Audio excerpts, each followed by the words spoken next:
Hello, and welcome back to the Raising Athletes podcast. My name is Kirsten Jones. I'm a peak performance and sports parenting coach, and just recently the author of this new book, Raising Empowered Athletes. If you haven't got this book yet, you need to stop what you're doing, jump off this podcast and go order yourself a copy, because everything that we talk about here is about how do we not only support our children and raising good people, but how do we support ourselves? And so today I have the privilege of having one of my best friends on. When I am in a panic and something's going wrong and I'm doing the parenting thing wrong, I call Kristin Keefe. So Kristin, and I can read her bio, but we all know she's a Hall of Fame Olympian volleyball player who played at Stanford, has raised 4 amazing children who all played Division I athletics, and has always been that voice of reason when you're feeling like the world is taking over and you're really not sure if you're going to be able to get through this one more day of youth sports and a crazy coach or a crazy situation. But today we thought it'd be fun. We coach the little 9 and 10-year-olds, girls volleyball. We thought it'd be fun to talk about the process, and from both sides, from a parenting side and from a coaching side, since we've worn both hats, and then having played, thought it could be helpful for parents who are, probably more on the front end of this. We'll talk about today more if your athlete is like 13 and under. We're going to focus on early youth sports. So welcome, Kristin Keefe. Thank you, Kirsten. I'm so happy to be here and be speaking. I've listened to every one of your podcasts, and I think we've hashed through everything together, whether we've been hiking or coaching, and I'm happy to chat with you today and share some of our little tips and words of wisdom for parents, because as you said, we know what it's like to be parents of athletes, parents, coaches, and it's not easy. And we need friends, we need mentors, we need tips to navigate this crazy world of being a parent and being a sports parent. So happy to be here to chat with you today. Yay.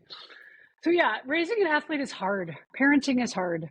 Coaching is hard. Like, all sides of it have their challenges and their opportunities. But what we always say when we're working with the kids, and we're working with 9 and 10-year-olds, but I've heard all the way through the pro level, coaches say it's supposed to be fun.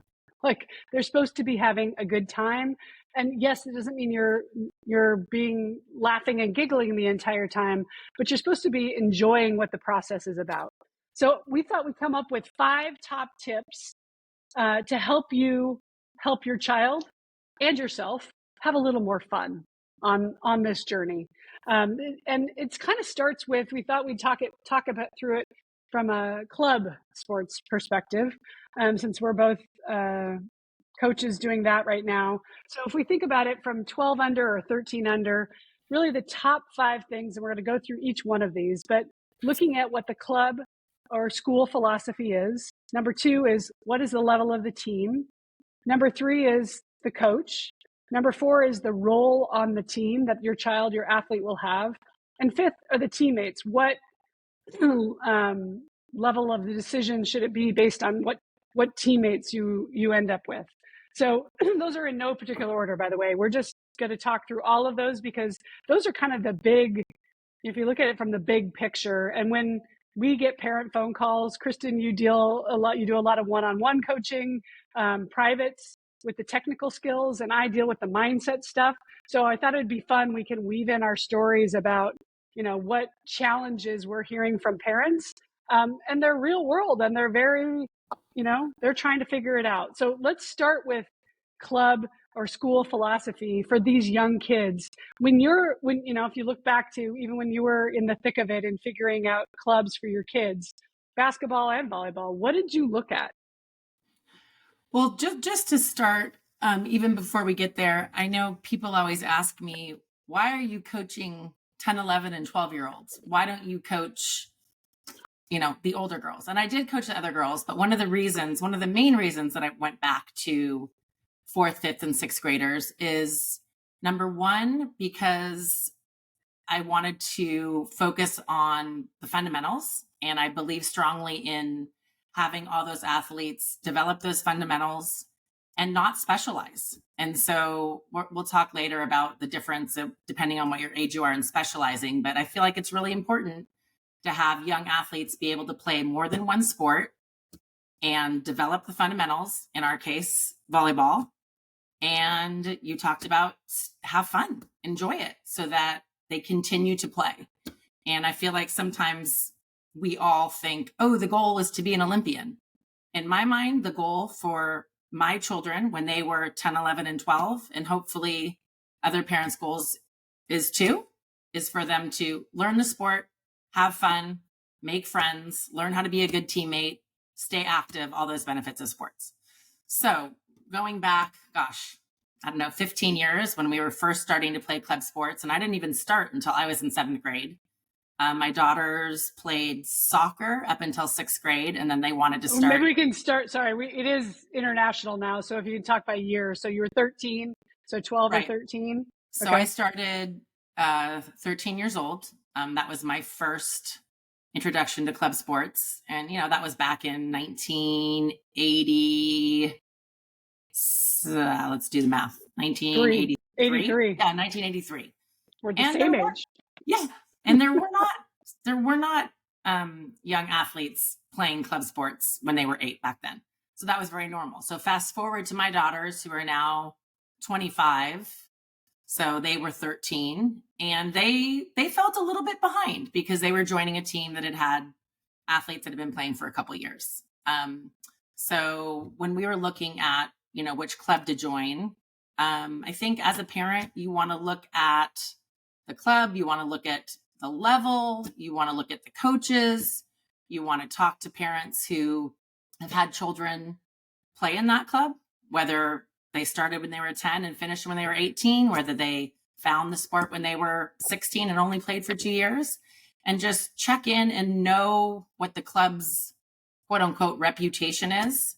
And again, I know for a fact that you can ask 10 people about a certain club, and a lot of times you're going to get 10 different answers. So do your homework as a parent and do your research, just like you would if you were looking at what school to send them to or what club to join. Talk to friends, talk to parents who have had athletes in the club, and then go from there.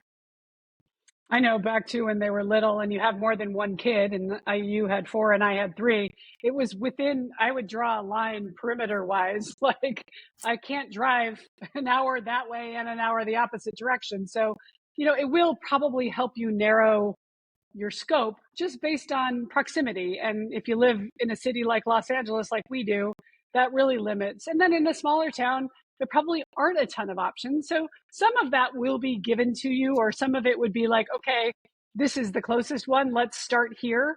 So if you don't know, that's fine. Start there. And again, when they're younger, really it is about making sure they have the good infrastructure. And that really is around what the philosophy of the club is. What about level of team? So I get this question a lot. So my daughter is 13 or 12, let's even go younger, 10, and she's on the twos team. And what does that mean? Right. So I think it really varies depending on the club. And then even within the club, sometimes a 16 twos team and a 16 threes team are almost equal, but people get caught up in the number. And I think you need to remember that, first of all, just because your child is on 14 threes this year does not mean that they cannot improve and be on 15 ones next year, and vice versa. Just because my daughter is on 16 ones this year, it doesn't guarantee that next season she automatically gets to be on 17 ones. Things change, athletes change, athletes move between clubs. There's so many different factors that go into making a team. And position wise, I know sometimes parents don't understand that you can't have 4 setters on one team. So you need to have, 2 setters on the quote unquote ones, 2 on the twos. And that goes into making a team. And then as far as the level goes, in some clubs, the 12 ones is stronger than perhaps the 13 ones on another club, or even the 12 ones on one club might be stronger than a 14 ones. So I don't think you can assume by, what number people are like, well, what number is that? Your 11's coach. Is your coach the one? Are you the ones? Are you the fives? And I hesitate to even say it because I don't think it really matters. You need to find what's good for your child, and you have to trust that the coaches and the people picking the team are choosing the best spot for your child.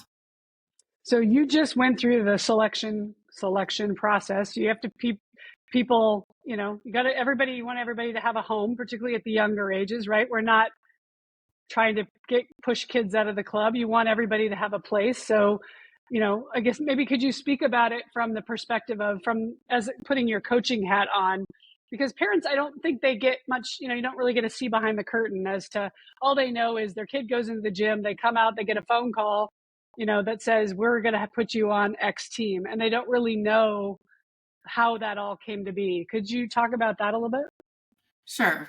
Well, the exciting thing is that a couple weekends ago, Sunshine, I know, and I think all clubs, we had over 400 young women come through our doors on a Saturday morning between 7 and noon, which is amazing. And I know Kristin, but recently there was a women's volleyball match that was played in Nebraska in a football stadium, and it was the most viewed women's sport event in history.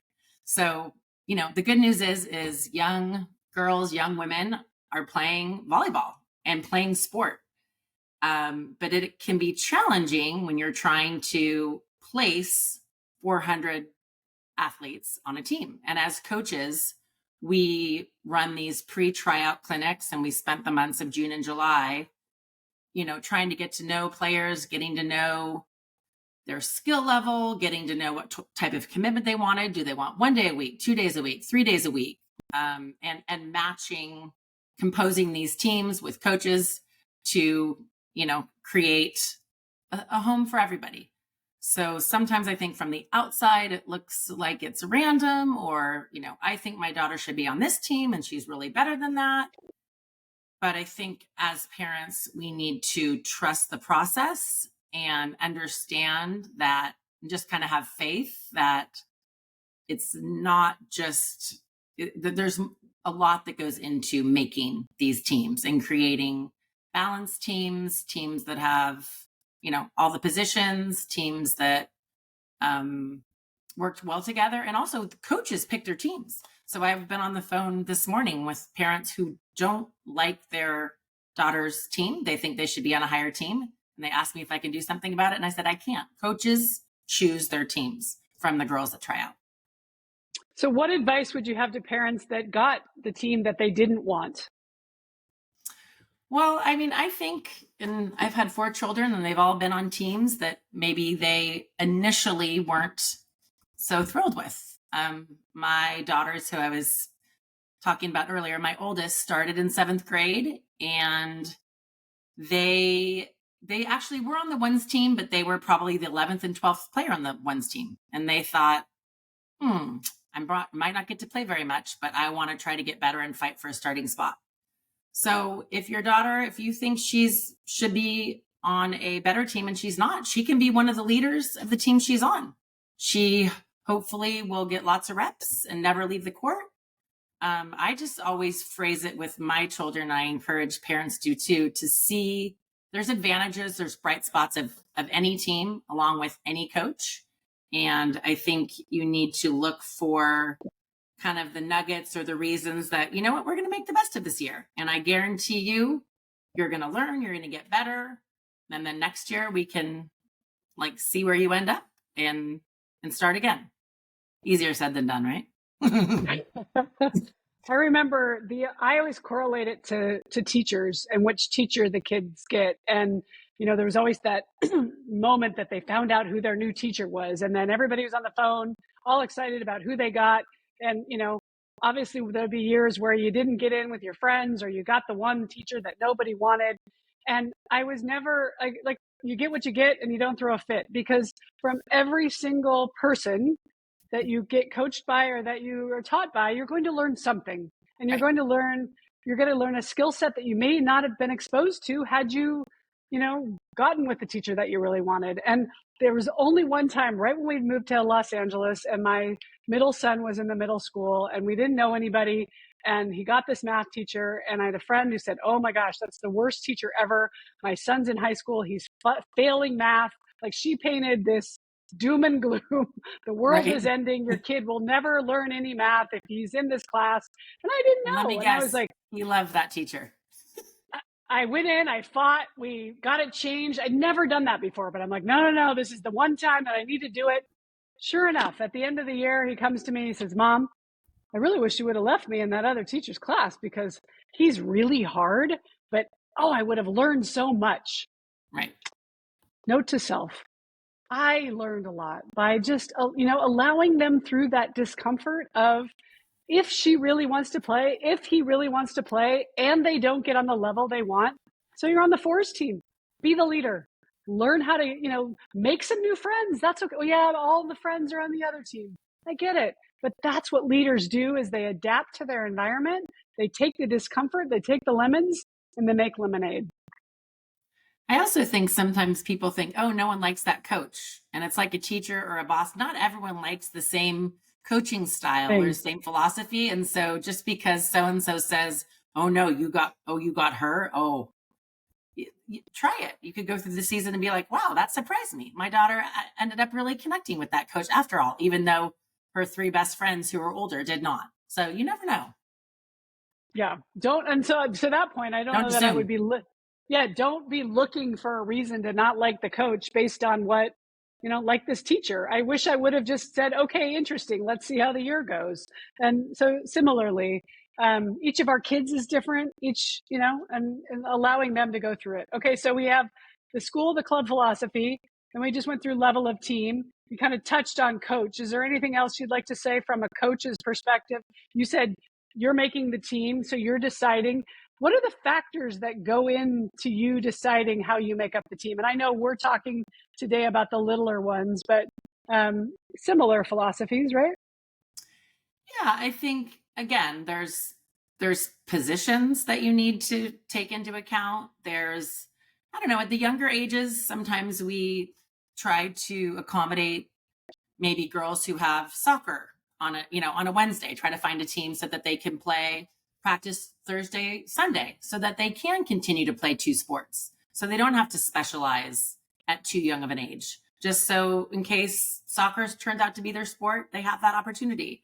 So for the younger ages, it really is about, obviously skill level. And then we do take into account scheduling for families. That kind of goes away when you get older. It's all based on position and skill. And, we don't really take into account who's coaching where or coaching styles, but I think those two things, mostly ability and scheduling, is the most important ages 13 and under. And so let's go all the way up to 13. What role do you think a parent should have with the coach at that level? Because some parents will say, well, my daughter's shy. She's not going to really want to talk to you. So I feel like I should be her voice. Like, how much do you suggest parents advocate for their kid versus allowing them to discuss things with you? I give them a little bit. When they're younger, I think they're still learning on how to advocate for themselves and say what they need and what they want. And, some athletes are better at than others. I usually, if a parent comes to talk to me about something, depending on when it is, I usually encourage them, so let Sally come and tell me about that. Have her come tell me that she feels nervous when you put her in as a sub to serve. And then I feel as a coach, then I can help her work through it. So I appreciate, little hints or tips or insight into, in this case, the girls, especially when we're just getting started. And then I feel like it's up to the coach. I know you and I are pretty good at kind of reading young athletes and being in tune with what's going on. But I feel like that's the coach's job to foster and develop that relationship. And, if a parent ever, of course, is concerned about something or wants us to work on something as coaches, I welcome that. But I put a lot of faith and trust in coaches and them getting to know the athlete and developing that relationship with their players throughout the year. And when they're younger, playing time isn't a factor, at least at the levels that we coach. Everybody plays the same amount of time. And I have had parents who are coaching younger athletes say, well, actually, I had one gentleman come up to me at my first book signing saying, I'm coaching 7-year-olds and my wife's really upset that only a third of the team is playing. So at this stage, everybody should be getting reps because we only get better if we are, competence builds confidence. And the only way to build competence is to get the reps, not just in practice, but on the court in the stressful times too, which it's interesting. And I think you and I always get a kick out of it. Like we'll have a tournament or even we'll do a scrimmage with the team next to us. And I remember last year doing a scrimmage with, they were 11, they were a year older, and the girls they were so stressed. They were like, oh, but they're older than us. They're gonna, well, A, we're in the same club. B, you're probably older than a couple of the girls that are over there. But Right. It is interesting that it doesn't take traveling to Vegas or leaving your zip code to put in real life, parameters that help them learn and grow. And we saw just the difference between the first tournament and the fourth tournament. Guess what? They realized, hey, this is not a big deal. Let's just do what we always do. You serve the ball over the net all the time in practice. And it's exactly the same. And, they do it and then they're like, oh, wow, you're right. I can serve the ball over the net. So that's a fun kind of growing experience to watch as they do gain confidence. And, the way you gain confidence is by serving it under the net the first time and then being like, they say, oh, I don't want to serve anymore. And I say, I believe in you. I've seen you serve it over the net 25 times in a row in practice. Let's give it another try. And then they serve it over and they look at me like, you're right. I could. Mm-hmm. So that's very, I don't know, that's one of the joys of being a coach, is just seeing their growth and helping them believe in themselves. I think if we believe in them, whether as coaches or parents, we believe in our children and empower them to think that they can, they will. And not always, right? Not always. It's not always. We all make mistakes. We all make errors. We all serve the ball under the net. But I feel like that's part of growing as young athletes and, young adults, is learning and growing and getting better. And, really everything we're talking about is about significance or about mattering. And the new book out too, that's wonderful. And she talks about mattering and how it's called Never Enough. Never Enough, yeah. Right. And Jennifer Wallace. And it's a lot of similar stories and examples. But I use the word significance because, again, you standing on the 10-foot line with a girl, and Wolf stood on the 10-foot line for her to serve it over all season. And she'll never get it over until the last practice, when all of a sudden she's at the 20-foot line, 20 feet back from the net, and she serves it overhand over. And you would have thought she won the lottery. She just made the national team. But so significance is being seen, feeling heard, knowing I'm enough just as I am, that I'm not being judged because I can't serve it over the net yet, but because because I believe sometimes we need to believe for them. And parents, I say this too, for our kids, as we even do as adults. Sometimes there's people that say, oh yeah, I knew you were going to do that. Well, really? Because I didn't think I was going to be capable of doing that. But having somebody that says, I can hold space for you until you come meet me where I know you are capable of being. Right. We're right at the beginning of the club season now. And so we have young 11-year-olds who are learning some new skills. And last night, some of them said, I said, all right, we're going to do setting. Oh no, I'm horrible at setting. I'm not trying setting.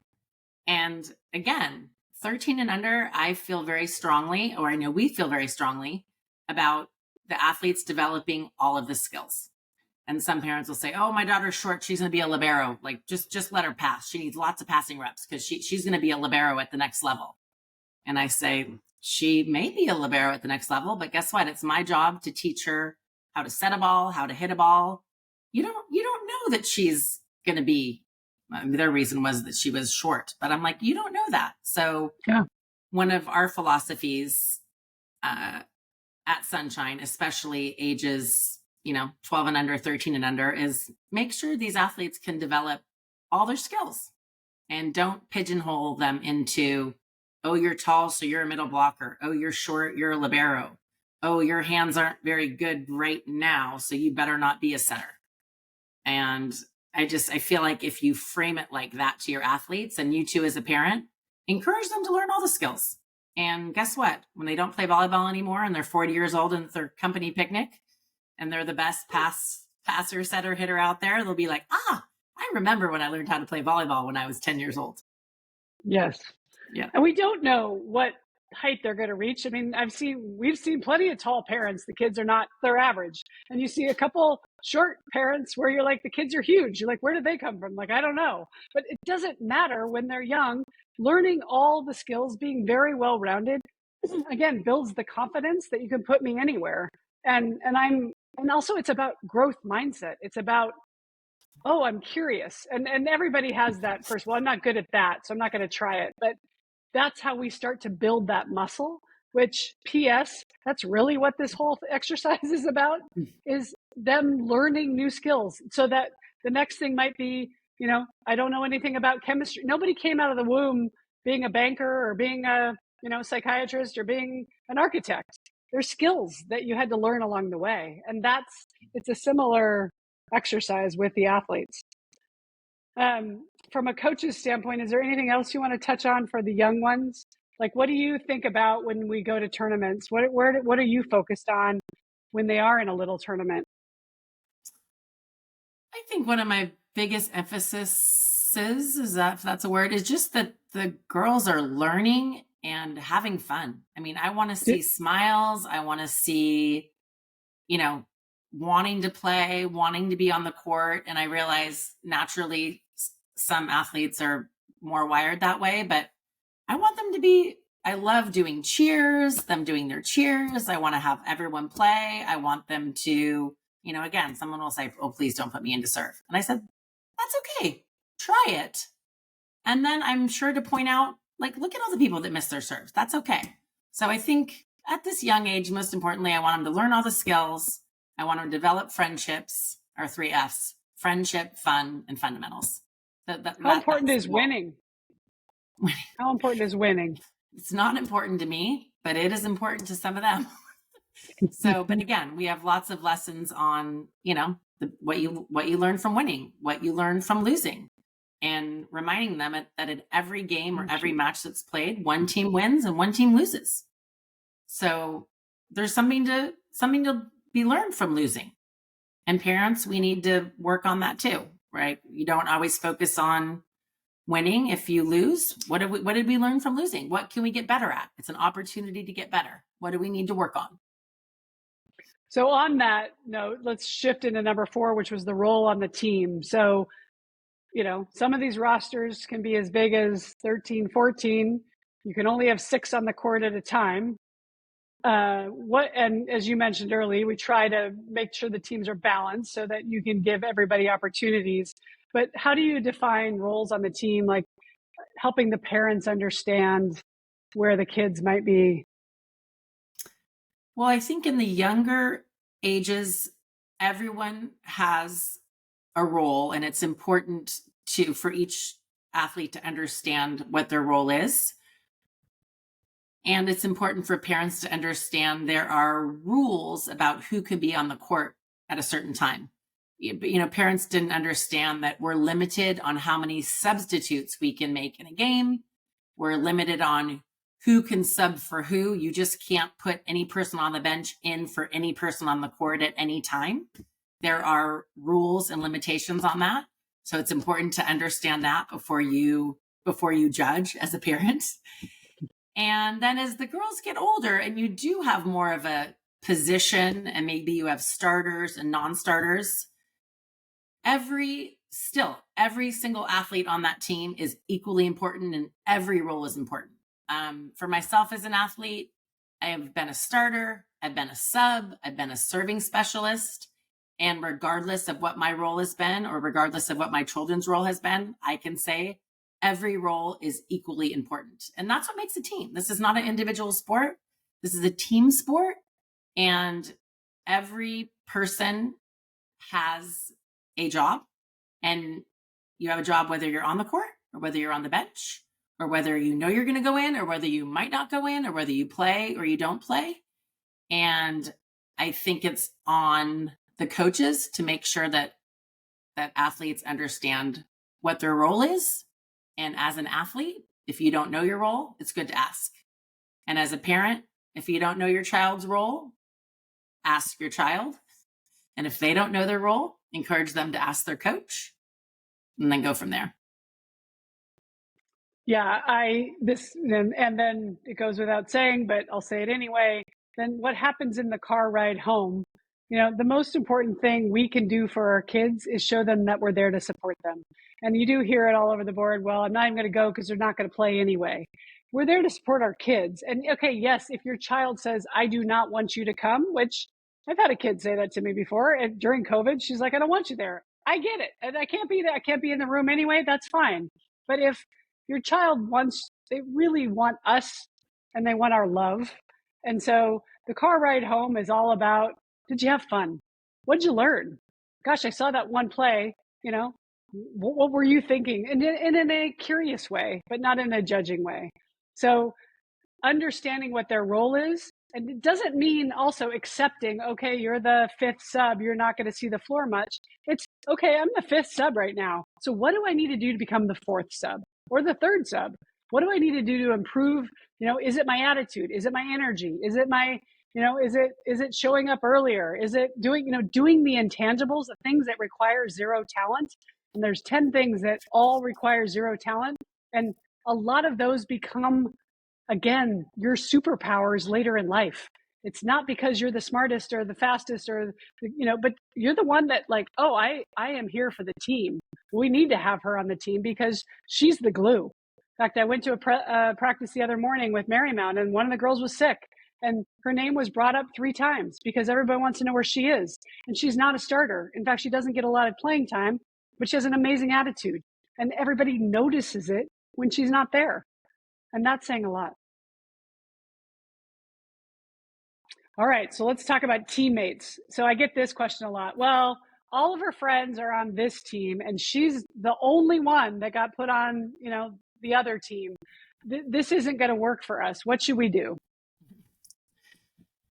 I think you just have to look at it. It's an opportunity to make new friends. I know that a lot of times girls or boys want to play with maybe those that they go to school with. But I know from my experience as an athlete and from my daughters and sons' experience is how great to have another group of friends. You have your school friends, you have your club friends. And again, we're all comfortable with those we know, but who knows who you're going to meet on another team? And then parents even say, oh, but it's so much easier for me if she's with her friends because then I can send them to tournaments. And I just say to the parent, I bet you're going to meet some new families who you can trust to drive your daughter to Anaheim for the day. And so try to kind of widen our scope or our vision and encourage your child. I know I did, to make new friends and see who else you might meet. And then you're going to have your old friends and your new friends, double your friends. There you go. It's a growth opportunity for us all. And I get it, because we too get comfortable with, these are my people and I need my people around. And, it's hard when you're split up, just like the kids going into different classrooms. But the opportunity to grow is what it's all about. So for us as well, meeting new people, putting ourselves outside of our comfort zone, modeling that for our kids, that, gosh, I'm going to join a new club or hike at a new place or shop at a new place, to talk to somebody I don't know, and we'll have them watch you, that, oh gosh, mom, you made a friend with the guy at the grocery store and just checking out of the grocery. Yeah. We can be friends with everybody. We can be kind and courteous. We don't have to be best friends with everybody. I might know my oldest just transferred schools. I've been talking at the other end, and the first practice he called and said, yeah, these aren't my people. I said, give it a minute, right? Let's talk about it in a month. Last week he calls, he's like, gosh, I love these guys. Yeah. Give it a minute. So right. You never know. You never know. And sometimes we're making this based on what we see on a piece of paper, and it's too new to rate. You don't really know exactly how it's all going to play out. Okay, well, great. So the 5 things that we want to reframe for you were club philosophy and school philosophy, the level of the team, the coach, the role on the team, and the role of teammates. And I think on the flip side, we'll get into, well, not on the flip side, but there's a lot of overlap, but we're going to do a separate session. We'll cut this one off here, but because I think we want to do it because you get into recruiting, you get into playing at a higher level. There's a lot of similarity, and we will repeat ourselves for the things that are similar. But we thought it'd be fun to do a second session. We'll separate them because I know there are kids or parents with older kids who are looking to get recruited, and that has its own fun challenges. That Kristin and I work with athletes and their parents all the time on all of that kind of stuff. So we'll talk about that on a separate one. Anything you want to wrap up with? I mean, what would you like to leave these parents of young athletes with as a takeaway? Oh, I just think, just remember, it's your child's journey. And I feel like sometimes we get caught up in just getting ahead of ourselves. And if your child is coming home and enjoying whatever sport they're playing and having fun, that is, I feel like, underrated. I think the best thing that we can do for our kids is, this is called Happiness is the Journey, is just make sure that they're making friends, learning something new, and wanting to go back for more. You know they're in the right place when they come home and say, can I play volleyball again? I want to play another day. When do I have practice again? And I feel like that's what we have worked to kind of foster in our athletes. They're young. They have their whole lives ahead of them to be super competitive and, to be stressed out and nervous. And I think the best thing that I'm sure most of us want for our kids is just to be happy to be competing, playing with their friends, learning a new skill. And it's easier for us because I think we're older and wiser sometimes to get ahead of ourselves, but just kind of try to enjoy this age and where they are and help them, continue to see the best in the teammates they have, the coach they have, the opportunity they have that day. Yeah. To reiterate that, there's a great saying that I saw a couple weeks ago posted saying, youth sports shouldn't be measured on trophies. It should be measured on whether the kid signs up again the next year, right? Because if they have had fun, that will be the indicator. They'll want to do it again. And yes, sometimes that includes winning, but it won't be about the trophy that they sign up for. It'll be about the experience that they had somebody who believed in them, who saw them, who made it fun for them. And yes, they got to be with their friends. So all of those are so important. And parents who, whether you're just starting out with this or whether you're in the middle of it, there will be ups and downs. Fasten your seatbelt. Like that is part of it. So don't think something is going wrong because there's turbulence. There's going to be turbulence. that is part of the parenting journey. And that's what we're here for. So I'm so glad to have Kristin here to talk these things through with me today. And parents who are listening, if you find somebody that you could benefit from this, share it with others, because that's my goal is with this podcast is helping parents realize that, when you feel like something is a little bit off, usually your intuition is pretty good. So listening to that, but doing it in a way that's beneficial to our kids so that we don't jeopardize what they're in it for and why they're doing the sport. Good? Good. Thank you. Well, thank you for being here. So much fun. We love to be together. So this is so easy. This is like, a normal chat that we have anyway. So we just recorded it. Yeah. You can just record any of our phone conversations, and we're having variations on all of this. But yeah, I'll just end with a quick story. The woman that I had on the phone today, who's a fencer, she lives in Northern California, and he's 14. And she said, yeah, but he really likes it. But she goes, I'm feeling all this pressure. I don't think that he's going to play beyond high school. And I don't care if he does. But she goes, I'm worried that he's putting all of his eggs in this basket. He just loves it. He loves wearing his gear. He loves going to the tournaments. But she goes, I'll be honest, he's not that good. So should he still be doing it?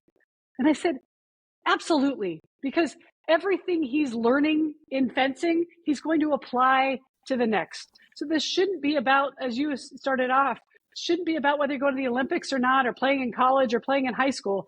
We're putting the cart way before the horse in some of these. It's about letting them have the journey and then checking in with them. Gosh, you still liking fencing?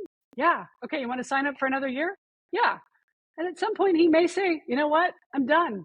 Okay, great. Let's find something else and we'll pivot. All right, parents, thanks for listening. Please like, share, follow us. You could go onto iTunes and rate and review the podcast. Drop me a DM on at Kirsten Jones Coach, and I might have a little special surprise for you. Hint, hint. Thanks for being here. Parenting is hard. Coaching is hard. We've got this.